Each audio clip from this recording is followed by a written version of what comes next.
আমার জীবনে সেই একটা অদ্ভুত ব্যাপার সেবার ঘটেছিল। বছর তিনেক আগেকার কথা। আমাকে বরিশালের ওধারে যেতে হয়েছিল একটা কাজে। ওই অঞ্চলের একটা গঞ্জ থেকে বেলা প্রায় 12টার সময় নৌকোয় উঠলাম। আমার সঙ্গে এক নৌকোয় বরিশালের এক ভদ্রলোক ছিলেন। গল্পে গুজবে সময় কাটতে লাগলো। সময়টা পুজোর পরই। দিনটা মেঘলা মেঘলা, মাঝে মাঝে টিপটিপ করে বৃষ্টিও পড়তে শুরু করলো। সন্ধ্যের কিছু আগে কিন্তু আকাশটা অল্প পরিষ্কার হয়ে গেল। ভাঙা ভাঙা মেঘের মধ্যে দিয়ে চতুর্দশীর চাঁদের আলো অল্প অল্প প্রকাশ হলো। সন্ধে হবার সঙ্গে সঙ্গে আমরা বড় নদী ছেড়ে একটা খালে পড়লাম।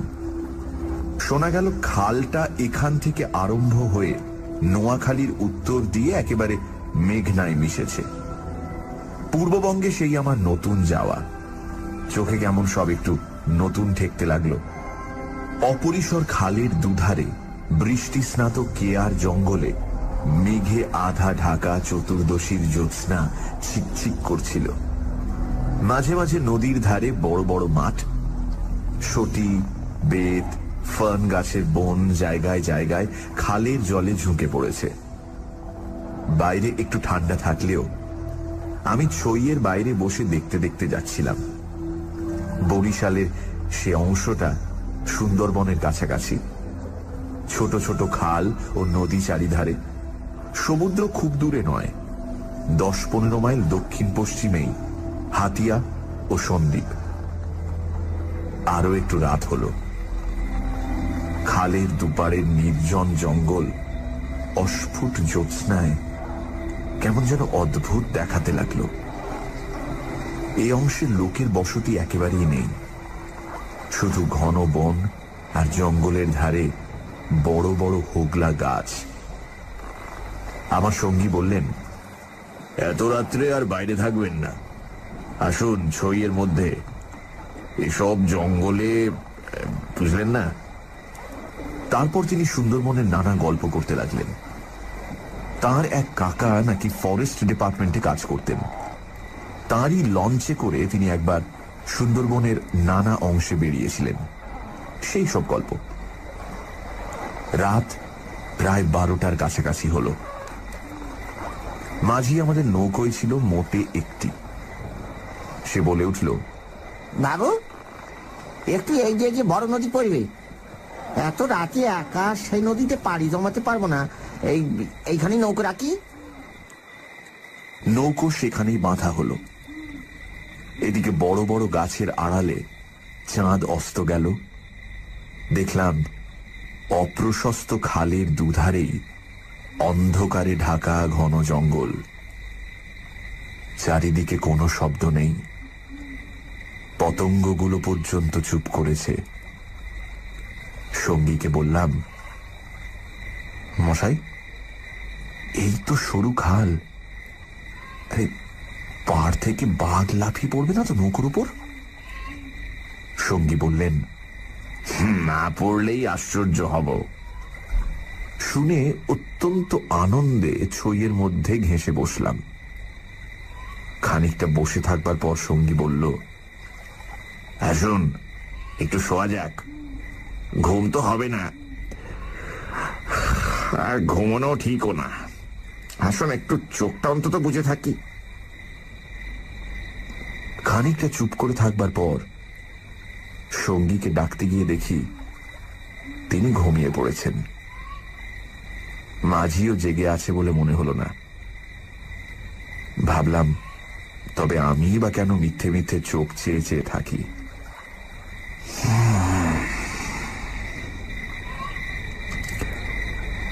তারপর যা ঘটল সেটি আমার জীবনের এক অদ্ভুত অভিজ্ঞতা। শুতে যাচ্ছি, হঠাৎ আমার কানে গেল অন্ধকার ঘন ঝোপের ওপাশে অনেক দূরে গভীর জঙ্গলের মধ্যে কে যেন কোথায় গ্রামাফোন বাজাচ্ছে। তাড়াতাড়ি উঠে বসলাম। গ্রামাফোন? এই বনে এত রাতে গ্রামাফোন বাজাবে কে? কান পেতে শুনলাম গ্রামোফোন না, অন্ধকার হিজল হিমতাল গাছগুলো যেখানে খুব ঘন হয়ে আছে সেখান থেকে কারা যেন উচ্চ কণ্ঠে আর্ত করুণ সুরে কি যেন বলছে। খানিকটা শুনে মনে হলো সেটা একাধিক লোকের সমবেত কণ্ঠস্বর। প্রতিবেশীর তেতলার ছাদে গ্রামোফোন বাজলে যেমন খানিকটা স্পষ্ট খানিকটা অস্পষ্ট অথচ বেশ একটা একটানা সুরের ঢেউ এসে কানে পৌঁছয়, এও অনেকটা সেইভাবে। মনে হলো যেন কতকগুলো অস্পষ্ট বাংলা ভাষার শব্দ কানে গেল, কিন্তু ধরতে পারা গেল না কথাগুলো কি। শব্দটা মাত্র মিনিট খানিক স্থায়ী হলো, তারপরই অন্ধকার বনভূমি যেমন নিস্তব্ধ ছিল আবার তেমনি নিস্তব্ধ হয়ে গেল। তাড়াতাড়ি ছইয়ের বাইরে এলাম। চারিপাশের অন্ধকার ঝিঙের বিচির মতন কালো, বনভূমি নীরব, শুধু নৌকোর তলায় ভাটার জল কলকল করে বাঁধছে, আর শেষ রাতের বাতাসে জলের ধারে কেয়া ঝোপে এক ধরনের অস্পষ্ট শব্দ হচ্ছে। পাড় থেকে দূরে হিজল গাছের কালো গুঁড়িগুলোর অন্ধকারে এক অদ্ভুত চেহারা হয়েছে। ভাবলাম সঙ্গীদের ডেকে তুলি, আবার ভাবলাম বেচারিটা ঘুমোচ্ছে, ডেকে কি হবে, তার চেয়ে বরং নিজে জেগে বসে থাকি। দাঁড়িয়ে দাঁড়িয়ে একটা সিগারেট ধরালাম, তারপর আবার ছইয়ের মধ্যে ঢুকতে যাব এমন সময় সেই অন্ধকারে ঢাকা বিশাল বনভূমির কোন অংশ থেকে সুস্পষ্ট উচ্চ আর্ত করুণ কণ্ঠের মতো তীক্ষ্ণ স্বর তীরের মতন জমাট অন্ধকারের বুক চিরে আকাশে উঠল। তোমরা কারা যাচ্ছ? আমরা শ্বাস বন্ধ হয়ে পড়লাম, আমাদের নৌকোর মাঝিটা ধর্মর করে জেগে উঠল। আমি সঙ্গীকে ডাকলাম, মশাই, ও মশাই, উঠুন উঠুন, আরে উঠুন। মাঝি আমার কাছে ঘেঁষে এলো, ভয়ে তার গলার স্বর কাঁপছিল। বললে, আল্লাহ আল্লাহ, শুনতে পেয়েছেন বাবু? শুনতে পেয়েছেন আপনি? সঙ্গী উঠে জিজ্ঞাসা করলো, কি মশাই, ডাকলেন কেন? কোন জানোয়ার টানোয়ার নাকি? আমি ব্যাপারটা বললাম। তিনিও তাড়াতাড়ি ছইয়ের বাইরে এলেন। তিনজনে মিলে কান খাড়া করে রইলুম। চারিদিক আবার চুপ। ভাটার জল নৌকোর তলায় বেঁধে আগের চেয়েও জোরে শব্দ হচ্ছিল। সঙ্গী মাঝিকে জিজ্ঞেস করলেন, এটা কি তবে? মাঝি বললে, হ্যাঁ বাবু, মাই কীর্তিপাশার গড়। সঙ্গী বললে, তবে তুই এত রাতে এখানে নৌকো রাখলি কেন? বেকুব কোথাকার। মাঝি বললে, 380 বলে রেখেছিল বাবু, ওই ভাটার টানে নৌকো পিছিয়ে দেওয়া তো জো ছিল না। কথাবার্তার ধরন শুনে সঙ্গীকে বললাম, কি মশাই, কি ব্যাপার? আপনি কিছু জানেন নাকি? ভয় যত না হোক, বিস্ময়ে আমরা কেমন হয়ে গিয়েছিলাম। সঙ্গী বললেন, ওরে, তোর সে কেরোসিনের ডিবেটা জাল। আরে আলো জেলে বসে থাকা যাক, রাত তো এখনো ঢের। মাঝিকে বললাম, তুই শব্দটা শুনতে পেয়েছিলি? সে বলল, হ্যাঁ বাবু, এই আওয়াজ কানে গিয়েই তো আমার ঘুম ভেঙে গেল। আমি আরো দুবার নৌকো বেরিয়ে যেতে যেতে ও ডাক শুনেছি। সঙ্গী বললেন, এটা এই অঞ্চলের একটা অদ্ভুত ঘটনা। তবে এই জায়গাটা সুন্দরবনের সীমানায় বলে আর এই অঞ্চলে কোনো লোকালয় নেই বলে শুধু নৌকোর মাঝিদের কাছে এটা সুপরিচিত। এর পেছনে একটা ইতিহাস আছে, সেটা অবশ্য নৌকোর মাঝিদের পরিচিত নয়। সেইটা আপনাকে বলি, শুনুন। তারপর কেরোসিনের ডিবার আলোয় অন্ধকার বনের বুকের মধ্যে বসে সঙ্গীর মুখে কীর্তিপাশার গড়ের ইতিহাসটা শুনতে লাগলাম। 300 বছর আগের কথা। মুনিম খাঁ তখন গৌড়ের সুবেদার। এই অঞ্চলে তখন 12 ভূঁইয়ার 2 প্রতাপশালী ভূঁইয়া রাজা রামচন্দ্র রায় ও ঈসা খাঁ মসনদে আলীর খুব প্রতাপ। মেঘনার মোহনার বাহির সমুদ্র, যাকে এখন সন্দ্বীপ চ্যানেল বলে, সেখানে তখন মগ আর পর্তুগিজ জলদস্যুরা শিকারের খোঁজে ওত পেতে বসে থাকত। সে সময় এখানে এরকম জঙ্গল ছিল না। এই সমস্ত জায়গা কীর্তি রায়ের অধিকারে ছিল।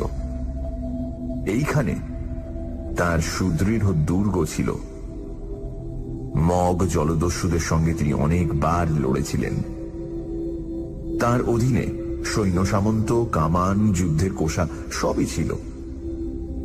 সন্দ্বীপ তখন ছিল পর্তুগিজ জলদস্যুদের প্রধান আড্ডা। এদের আক্রমণ থেকে আত্মরক্ষা করবার জন্য এই অঞ্চলের সকল জমিদারকেই সৈন্যদল দৃঢ় করে গড়তে হতো। এ বনের পশ্চিম ধার দিয়ে তখন আরেকটা খাল বড় নদীতে পড়ত। বনের মধ্যে তার চিহ্ন এখনো আছে। কীর্তি রায় অত্যন্ত অত্যাচারী এবং দুর্ধর্ষ জমিদার ছিলেন। তার রাজ্যে এমন সুন্দর মেয়ে কমই ছিল যে তার অন্তঃপুরে একবার না ঢুকেছে। তাছাড়া তিনি নিজেও এক প্রকার জলদস্যুই ছিলেন। তার নিজের অনেকগুলো বড় ছিপ অর্থাৎ ছোট নৌকো ছিল। কীর্তি রায়ের পাশের জমিদারি ছিল কীর্তি রায়ের বন্ধুর।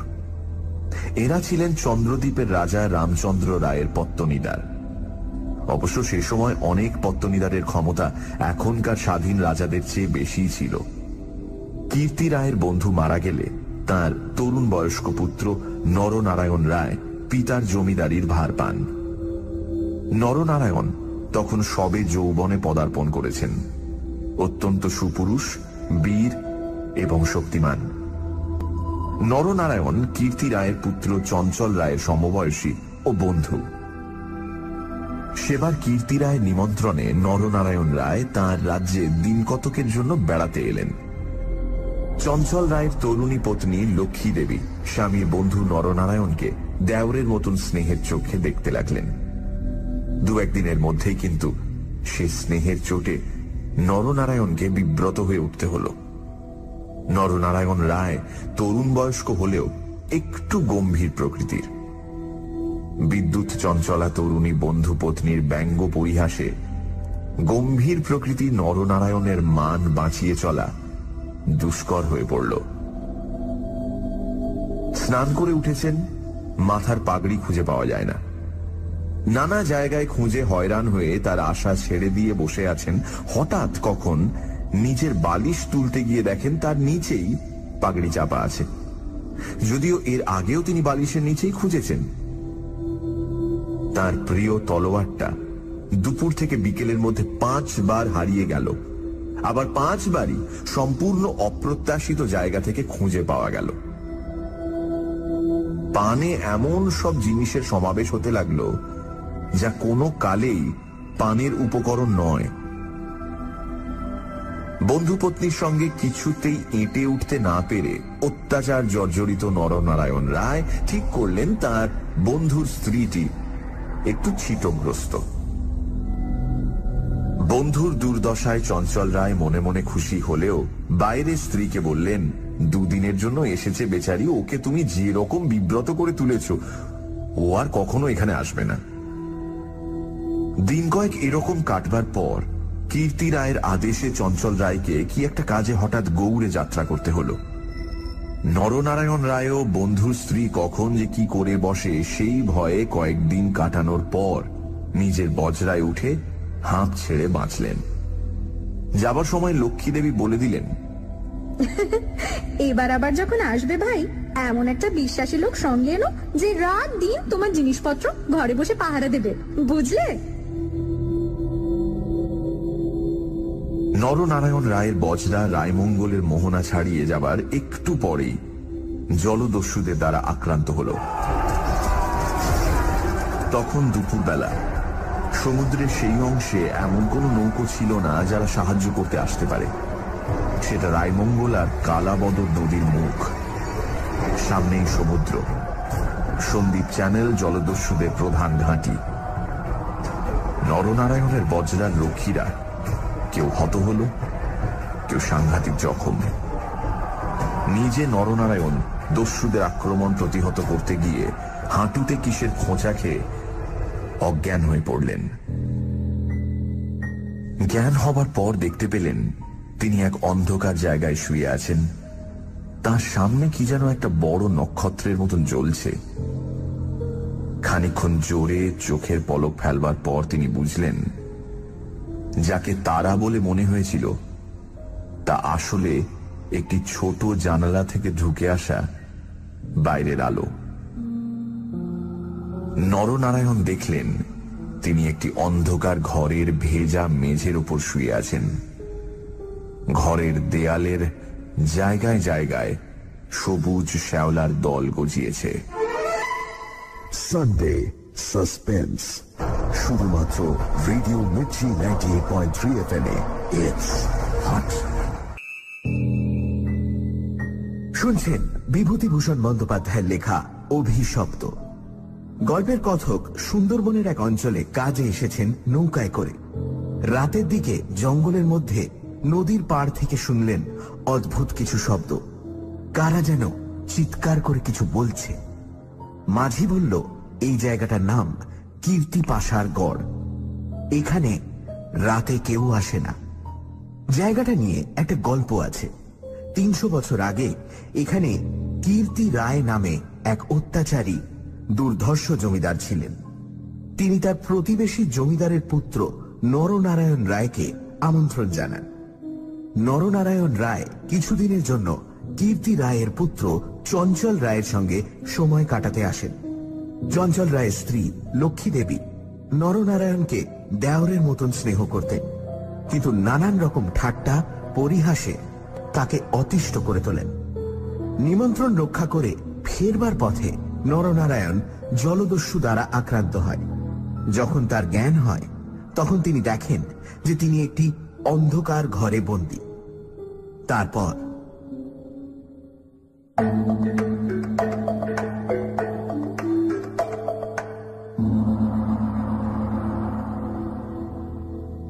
আরো কদিন, আরো কটা রাত কেটে গেল। কেউ তার জন্য কোনো খাবার আনলো না।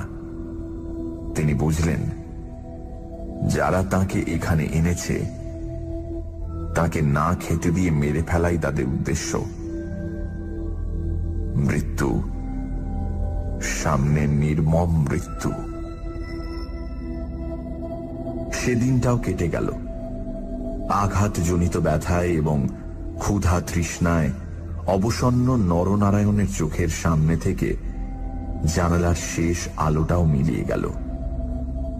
তিনি অন্ধকার ঘরের পাথরের মেঝেতে শুয়ে অধীরভাবে মৃত্যুর অপেক্ষা করতে লাগলেন। অনেকক্ষণ পরে, কতক্ষণ পরে তা তিনি বুঝতে পারলেন না, হঠাৎ আলো চোখে লেগে তার তন্দ্রা ঘোর কেটে গেল। বিস্মিত নরনারায়ণ চোখ মেলে দেখলেন তার সামনে প্রদীপ হাতে দাঁড়িয়ে তার বন্ধুর স্ত্রী লক্ষ্মী দেবী। কথা বলতে গিয়ে লক্ষ্মী দেবীর ইঙ্গিতে নরনারায়ণ থেমে গেলেন। লক্ষ্মী দেবী হাতের প্রদীপটি আঁচল দিয়ে ঢেকে নরনারায়ণকে তার অনুসরণ করতে ইঙ্গিত করলেন। একবার নরনারায়ণের সন্দেহ হল এসব স্বপ্ন হয়তো, কিন্তু ওই যে দীপশিখার উজ্জ্বল আলোয় ভিজে দেয়ালে সবুজ শ্যাওলার দল স্পষ্ট দেখা যাচ্ছে। নরনারায়ণ শক্তিমান যুবক, ক্ষুধায় দুর্বল হয়ে পড়লেও নিশ্চিত মৃত্যুর গ্রাস থেকে বাঁচবার উৎসাহে তিনি দ্রুত পায়ে বন্ধুপত্নীর পেছন পেছন চললেন। একটা বাঁকা পাথরের সিঁড়ি দিয়ে উপরে উঠে একটি দীর্ঘ সুড়ঙ্গ পার হবার পর তিনি দেখলেন যে তারা কীর্তি রায়ের প্রাসাদের সামনের খাল ধারে এসে পৌঁছেছেন। লক্ষ্মী দেবী একটা ছোট বেতে বোনা থলি বার করে তার হাতে দিয়ে বললেন, এতে খাবার আছে, এখানে খেও না।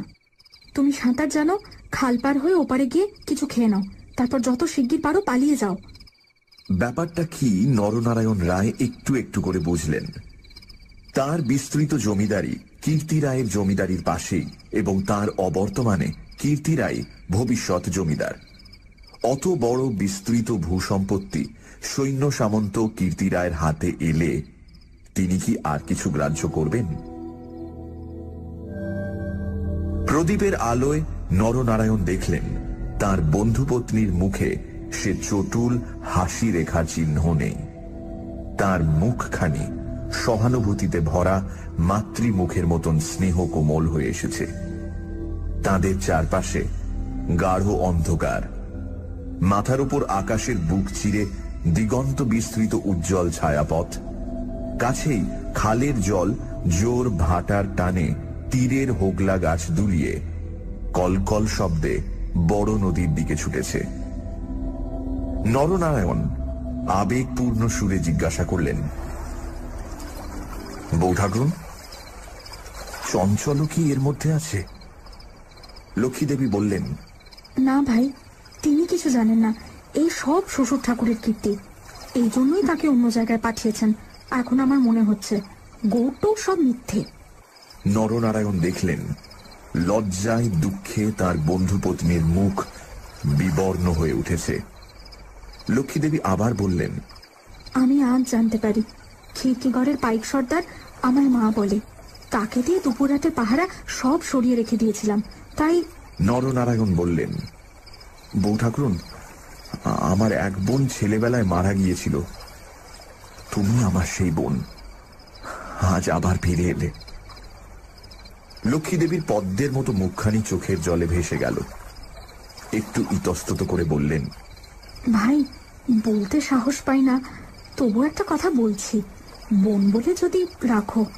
নরনারায়ণ জিজ্ঞাসা করলেন, কি কথা বউ ঠাকুরুন? লক্ষ্মীদেবী বললেন, তুমি আমার কাছে বলে যাও ভাই যে শ্বশুর ঠাকুরের কোনো অনিষ্ট চিন্তা তুমি করবে না। নরনারায়ণ রায় একটুখানি কি যেন ভাবলেন, তারপর বললেন, তুমি আমার প্রাণ দিলে বউ ঠাকুরুন, তোমার কাছে বলে যাচ্ছি, তুমি বেঁচে থাকতে আমি তোমার শ্বশুরের কোনো অনিষ্ট চিন্তা করব না। বিদায় নিতে গিয়ে নরনারায়ণ একবার জিজ্ঞাসা করলেন, বউ ঠাকুরুন, তুমি ফিরে যেতে পারবে তো? লক্ষ্মীদেবী বললেন, আমি ঠিক যাব, তুমি কিন্তু যত দূর পারো সাঁতরে গিয়ে তারপর ডাঙে উঠে চলে যেও। নরনারায়ণ রায় সেই ঘন কৃষ্ণ অন্ধকারের মধ্যে নিঃশব্দে খালের জলে পড়ে মিলিয়ে গেলেন। লক্ষ্মীদেবীর প্রদীপটা অনেকক্ষণ বাতাসে নিভে গিয়েছিল। তিনি অন্ধকারের মধ্যে দিয়ে শ্বশুরের গড়ের দিকে ফিরলেন। একটু দূরে গিয়েই তিনি দেখতে পেলেন পাশের ছোট খালটায় দুখানা ছিপ মশালের আলোয় সজ্জিত হচ্ছে। ভয়ে তার বুকের রক্ত জমে গেল। সর্বনাশ! এরা কি তবে জানতে পেরেছে? দ্রুত পায়ে অগ্রসর হয়ে গুপ্ত সুড়ঙ্গের মুখে এসে তিনি দেখলেন সুড়ঙ্গের পথ খোলাই আছে। তিনি তাড়াতাড়ি সুড়ঙ্গের মধ্যে ঢুকে পড়লেন। কীর্তি রায় বুঝতেন নিজের হাতের আঙুলও যদি বিষাক্ত হয়ে ওঠে তো তাকে কেটে ফেলাই সমস্ত শরীরের পক্ষে মঙ্গল। পরদিন আবার দিনের আলো ফুটে উঠল, কিন্তু লক্ষ্মী দেবীকে আর কোনো দিন কেউ দেখেনি। রাতের হিংস্র অন্ধকার তাকে গ্রাস করে ফেলেছিল।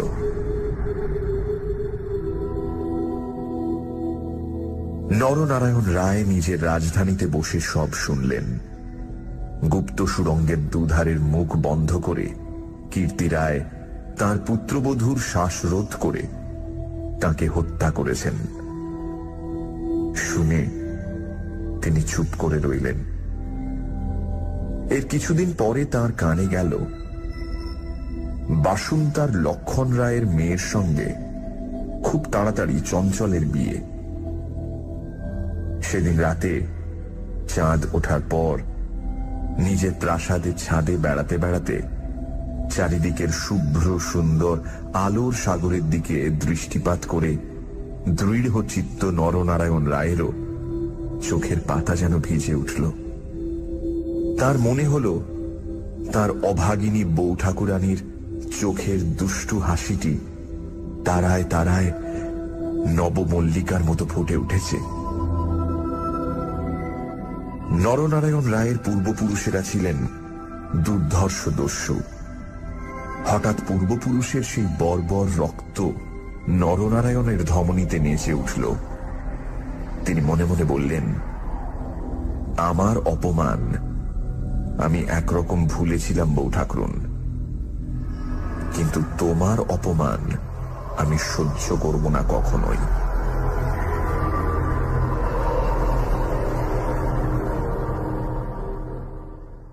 কিছুদিন কেটে গেল।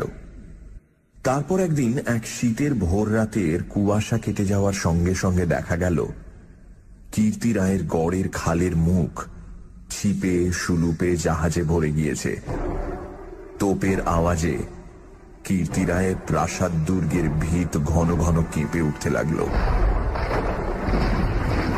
কীর্তি রায় শুনলেন আক্রমণকারী নরনারায়ণ রায়, সঙ্গে দুরন্ত পর্তুগিজ জলদস্যু সেবাস্টিও গঞ্জালেস। উভয়ের সম্মিলিত বহরের 40খানা কোষা খালের মুখে চড়াও হয়েছে। পুরো বহরের বাকি অংশ বাইরের নদীতে দাঁড়িয়ে। এই আক্রমণের জন্য কীর্তি রায় আগে থেকে প্রস্তুত ছিলেন। কেবল প্রস্তুত ছিলেন না, নরনারায়ণের সঙ্গে গঞ্জালেসের যোগদানের জন্য। এই কীর্তি রায়ের কাছে সম্পূর্ণ অপ্রত্যাশিত ঘটনা। তাহলেও কীর্তি রায়ের গড় থেকেও তোপ চলল। গঞ্জালেস সুদক্ষ নৌবীর। তার পরিচালনে 10খানা সুলুপ চড়া ঘুরে গড়ের পাশের ছোট খালে ঢুকতে গিয়ে কীর্তি রায়ের নৌবাহিনীর এক অংশ দ্বারা বাধা প্রাপ্ত হল।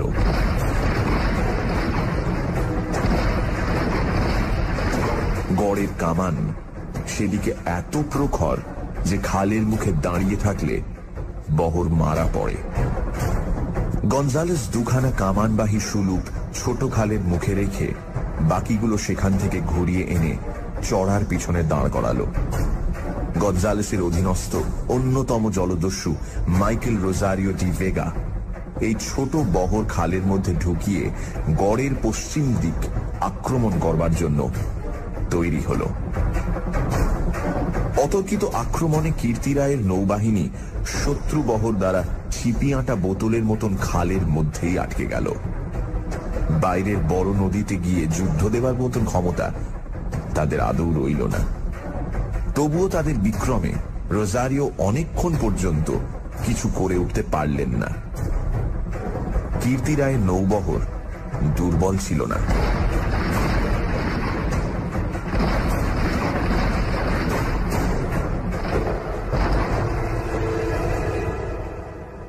বিকেলের দিকে রোজারিওর কামানের মুখে গড়ের পশ্চিম দিকটা একেবারে হুমড়ি খেয়ে পড়ে গেল। নরনারায়ণ রায় দেখলেন প্রায় 30খানা কোষা জখম অবস্থায় খালের মুখে পড়ে। কীর্তি রায়ের গড়ের কামানগুলো সব চুপ। নদীর দুপাড় ঘিরে সন্ধে নেমে আসছে। উপরে নিস্তব্ধ নীল আকাশে কেবলমাত্র এক ঝাঁক শকুনি কীর্তি রায়ের গড়ের উপর চক্রাকারে ঘুরছে। হঠাৎ নরনারায়ণ রায়ের চোখের সামনে বন্ধু পত্নীর কাতর মিনতিপূর্ণ সেই চোখ দুটি মনে পড়ল। তীব্র অনুশোচনায় তার মন তখনই ভরে উঠল। তিনি করেছেন কি? এই রকম করে কি তিনি তার স্নেহময়ী প্রাণদাত্রীর শেষ অনুরোধ রাখতে এসেছেন? নরনারায়ণ রায় হুকুম জারি করলেন, কীর্তি রায়ের পরিবারের এক প্রাণীরও যেন প্রাণহানি না হয়। একটু পরেই সংবাদ এলো গড়ের মধ্যে কেউ নেই। নরনারায়ণ রায় বিস্মিত হলেন। তিনি তক্ষুনি নিজে গড়ের মধ্যে ঢুকলেন। তিনি এবং গঞ্জালেস গড়ের সমস্ত অংশ তন্ন তন্ন করে খুঁজলেন। দেখলেন সত্যি কেউ নেই। পর্তুগিজ বহরের লোকেরা গড়ের মধ্যে লুটপাট করতে গিয়ে দেখলেন মূল্যবান জিনিসপত্র বড় কিছু নেই। পরদিন দ্বীপ্রহর পর্যন্ত লুটপাট চলল। কীর্তি রায়ের পরিবারের একটি প্রাণীরও সন্ধান পাওয়া গেল না। দুপুরে কেবলমাত্র দুখানা সুলুক খালের মুখে পাহারা রেখে নরনারায়ণ রায় ফিরে চলে গেলেন। এই ঘটনার দিন কয়েক পরে পর্তুগিজ জলদস্যুর দল লুটপাট করে চলে গেলে কীর্তি রায়ের এক কর্মচারী গড়ের মধ্যে প্রবেশ করে। আক্রমণের দিন সকালেই এই লোকটি গড় থেকে আরো অনেকের সঙ্গে পালিয়েছিল।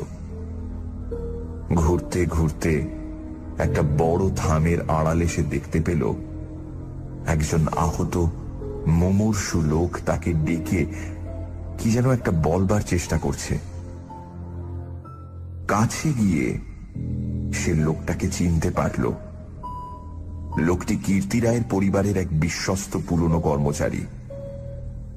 তার মৃত্যুকালীন অস্পষ্ট কথায় আগন্তুক কর্মচারীটি মোটামুটি যা বুঝল তাতেই তার কপাল ঘেমে উঠল। সে বুঝল কীর্তি রায় তার পরিবারবর্গ এবং ধনরত্ন নিয়ে মাটির নিচের এক গুপ্ত স্থানে আশ্রয় নিয়েছেন এবং এই লোকটি, একমাত্র এই লোকটি তার সন্ধান জানে। তখনকার আমলে কেউ এই গুপ্ত পথগুলি না খুলে দিলে সেখান থেকে বেরুবার উপায় কিন্তু ছিল না। কোথায় সে মাটির নিচে ঘর তা স্পষ্ট করে বলবার আগেই আহত লোকটি মারা গেল। বহু অনুসন্ধানেও গড়ের কোন অংশে সে গুপ্ত গৃহ ছিল সেটার কেউই সন্ধান দিতে পারল না। ওই ছোট খালটা প্রকৃতপক্ষে সন্দীপ চ্যানেলেরই একটা খাড়ি। খাড়ির ধার থেকে একটুখানি গেলে গভীর অরণ্যের ভিতর কীর্তি রায়ের গড়ের বিশাল ধ্বংসস্তূপ এখনো বর্তমান আছে, দেখা যাবে। বহুদিন থেকেই এখানে একটা অদ্ভুত ব্যাপার ঘটে থাকে। দুপুর রাতে গভীর বনভূমি যখন নীরব হয়ে যায়, হিমতাল হিজল গাছের কালো গুঁড়িগুলো অন্ধকারে যখন বনের মধ্যে প্রেতের মতো দাঁড়িয়ে থাকে, সন্দীপ চ্যানেলের জোয়ারের ঢেউয়ে লোনা জল খাড়ির মুখে জোনাকির মতন জ্বলতে থাকে, তখন খাল দিয়ে নৌকো বেয়ে যেতে যেতে মোম মধু সংগ্রাহকেরা কতবার সে শুনেছে অন্ধকার বনের এক গভীর অংশ থেকে কারা যেন আর্তস্বরে চিৎকার করছে,